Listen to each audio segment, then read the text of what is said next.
Hello, welcome to Lemon Studios, where we talk movies, television, and wrestling. I'm, of course, the Lemon himself, Zeke Lamone, and this is my review for the penultimate episode of Season 2 of Gen V. But before we get into that, let's get the house clean out of the way. Share, would you leave a like? Comment below, let me know your thoughts on Gen V, and of course, hit that subscribe button as that helps me grow into my YouTube career. I would greatly appreciate it. Now, all that out of the way, let's get into it, shall we? Because I have some thoughts on this episode. So, you know, we've been talking about how I honestly think this is in contention for my favorite show of 2025. I think every episode has really topped itself up until last week. Now, I still liked last week's episode quite a bit. In all honesty, it's just it didn't match up with 5, 4, 3, and 2. And, well, you know, if I had to really count, but like, you know, we were topping each other up until we got to 6. And that was the first time where, you know, 5 beat the, the previous episode beat the episode that was coming out the following week. So, you know, still liked it, but, you know, I kind of saw what they were trying to do. They were setting the table for, you know, the finale and where we're heading. It's not just for this season, but for the final season of The Boys and whatever we're going to do within the future of the world of The Boys universe. Then we get to this episode, and on my immediate thoughts, I said I didn't like it. And I rewatched the episode, and I still don't love it. Maybe not liking the episode is maybe a little too harsh and unfair a little bit, but I do got to be honest with my complete feelings. I really am not the biggest fan of this episode. That's not to say there's not things I don't like about it. I did say this in my immediate thoughts as well. It's kind of weird. Like, this is the first time where my immediate thoughts like really line up with how I'm going to express how I'm feeling with it. But I said I did like the twist, because I think the twist was, you know, pretty obvious, but yet still you could not call it whatsoever.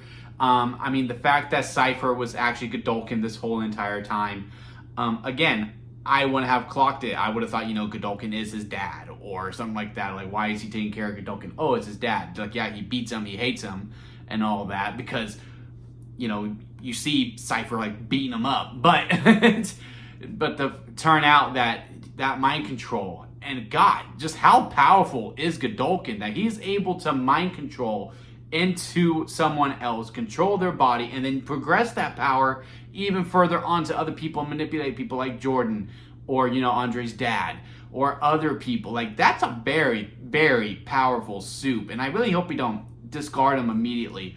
Do have some mixed feelings on it, because I think the actor who was playing, you know, the A-list Cypher was really, really good and had that arrogance to him that was so good that I looked forward to seeing that performer perform Cypher a lot. Like, I really looked forward to that. I don't get that next week because, you know, now all's revealed. He's not truly Cypher, so I don't think I'll see that character anymore. But, well, not that character. I don't think I'll see that actor anymore. And I was really, really looking forward to seeing him playing that character. Now, who's playing Godolkin is, you know, another very talented actor. I cannot recall his name. And I don't want to resort anyone to being just someone's spouse. But, if you're going to be anyone's spouse to be known as, it's Ariana Grande's husband. He did great in Wicked. And there were some other projects I've seen him in. He is good. And I'm really excited to see what he can do with this character. You know, y'all know how I feel about the character Cypher. He was one of my favorites. Probably my favorite in all of the Boys universe. And now, you know, but that actor had a big part in that. So to see that go away, have some mixed feelings on it. Excited to see how he does playing, you know, Godolkin, you know, the true person. But, you know, again, very sad to see the A-list Cypher to be gone, because, you know, when he's like, it's not me, he was controlling me. Different cadence and all that to make it very, very clear. But yeah, still looking forward to it. I really hope Godolkin doesn't go down in episode 8.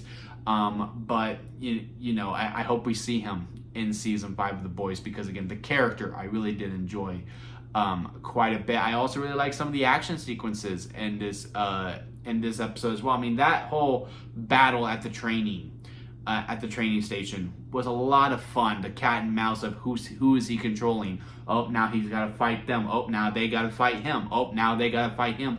Always 2-on-1 and all of that stuff. But where my problems with this episode come from, and it really does break my heart when I say this, it comes from Marie. I don't think they were consistent with Marie this season. Now, I don't know if they're trying to go this route of She feels the power. She knows how strong she is. Although we were going like doing this back and forth dance of, oh, I can't do that. I'm not that strong. Now, at least Kate called her out on it. You are stronger. You can't help me out. And then she came clean like, no, I don't want to help you. Which again, I just don't think Marie would do that. Like during the situation that we're in. I mean, this whole thing has been built up that Cypher's going, look, just come with me. Just come with me. Just come with me. Like that's all he had. That's all what he's been wanting. And so she's trying to run away and get away from him. And I know, she thinks she has to fight back. I understand that. But the whole point of this season was to not play into Cypher's plan. But yet, this whole episode was her playing into Cypher's hand. Like, he knows you. He's the one who made you stronger. How do you expect to beat him? And do it alone at that. It was just really, really frustrating with that. And again, with everything with Kate, too, I feel like we as a whole moved on from that, Like, yeah, you sent us to Elmira. We almost killed you. You did things. I did things. Let's just shake hands. We're going to go out and save you from Elmira. And, the whole explanation of it, too, like, I get it. I get it to a degree. But I just don't see Marie thinking like that. I think she's always thinking about what's the best plan, and she's always able to take the emotion out of it. And again, the sister being involved too, she wants to really protect her. She wants to give her the life she deserves. So maybe there's that's blinding her a little bit. But I also see, because they keep mentioning the vault machine. The vault machine will make you do things that you don't necessarily think you were capable of doing. It makes you feel strong. It makes you feel all these different things. It makes you think you're better than everyone else. And, she's seeing the power and how strong she is. She brought her sister back to life. She cured Andre's dad for the most part of his sickness. She was able to lift all the other soups up and really drain them and throw them down, and then was able to go. She was able to heal Godolkin. Is this a start of a pendulum? Because you see the power that she has and how her sister is absolutely terrified her. If we are doing that, I'm into that. That actually gives me goosebumps to explore that. We can't do it in 2 episodes, though. Again, it just felt too quick. It felt too sudden.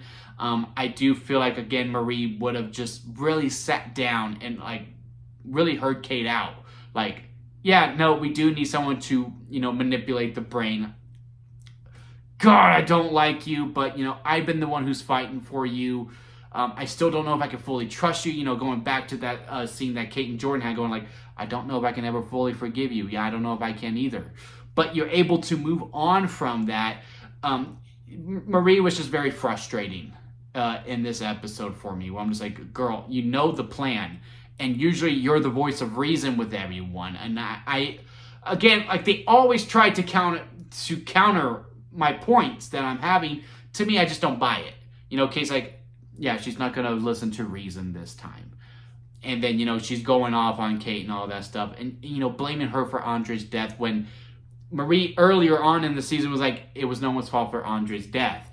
It was just those types of things where it's just not consistent with how Marie is. And, Marie is, is our lead, is our light and all that stuff. And again, it was probably by design for me to be very frustrated by it. But to say I wasn't entertained is not true. I was still engaged throughout the whole entire episode, which is why I don't think the episode was bad. It's just within the execution, I wasn't having fun while watching it. I was just frustrated while watching it. And maybe that's the intent.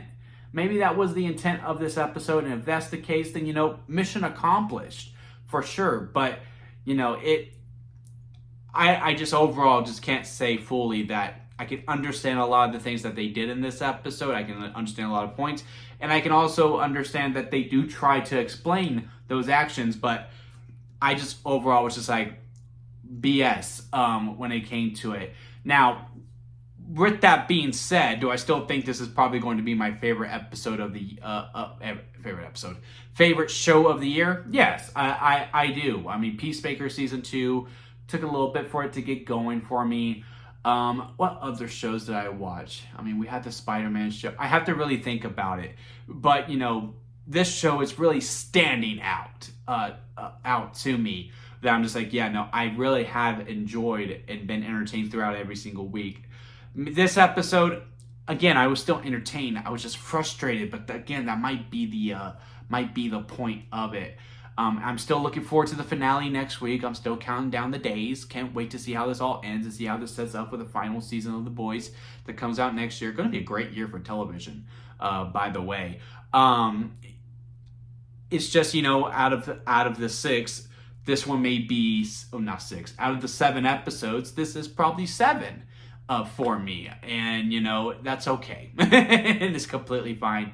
Again, overall, a lot of things that set up was interesting. Love the twist. I thought that was done pretty well because they even said earlier on in the series, I believe it was episode 5. It was the best episode of the season so far, where she goes, he's human. I saw his blood. There's no V in him whatsoever. Oh wait, how does he have powers? And you're thinking, oh, there was some inconsistency there. Oh, he hid his blood. No, he really is human because the true soup was over there with Godolkin, and the way that he could be super far away. Again, I'm really curious to see how Godolkin plays in. He might be stronger than Homelander, to be completely honest with you. But that's how I feel about this episode. Didn't love it, but what did you think about it? Comment below and let me know your thoughts. Maybe you feel completely different about it, and I could be persuaded. So comment below and let's have a conversation about it. Leave a like if you made it this far within a review. I do greatly appreciate it. And hit that subscribe button as I am trying to grow into my YouTube career. And don't forget to squeeze the days, guys, because life is too short not to give you also squeeze every opportunity that you can. And until next time, I'll see you here at Lemon Studios.